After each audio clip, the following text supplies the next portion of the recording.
Bonjour à tout le monde, c'est encore moi, Abdoul Alfadia. Je suis le directeur général du cabinet X-Pro Consulting, cabinet de conseil en ressources humaines et en organisation.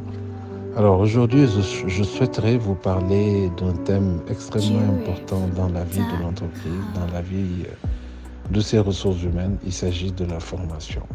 La formation, quels sont les avantages pour l'employé et pour l'entreprise? A priori, effectivement, la formation est un investissement immatériel. Contrairement aux autres types d'investissements, tels que les investissements en matériel, informatique, dans l'immobilier, la formation, ses effets, on ne peut pas les voir de façon immédiate et palpable, puisqu'on investit dans l'homme. Alors, quels sont les avantages pour l'employé? Ils sont évidents. Le premier est que l'employé a la possibilité de développer ses compétences.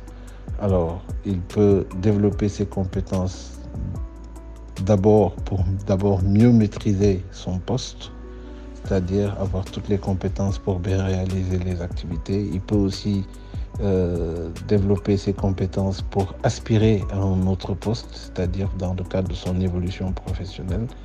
Et il peut aussi développer ses compétences pour son propre développement personnel.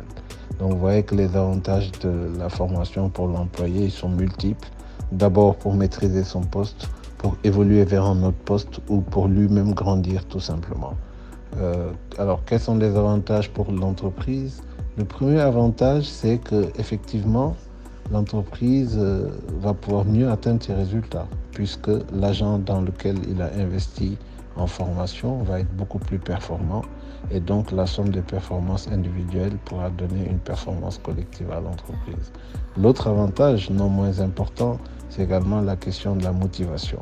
Évidemment, un agent que l'on forme, un agent que l'on développe, forcément, il va être motivé. Et plus il va être motivé, plus il aura envie de se sacrifier pour l'entreprise. Et voilà. Et enfin, l'un des avantages, c'est en termes de marketing stratégique.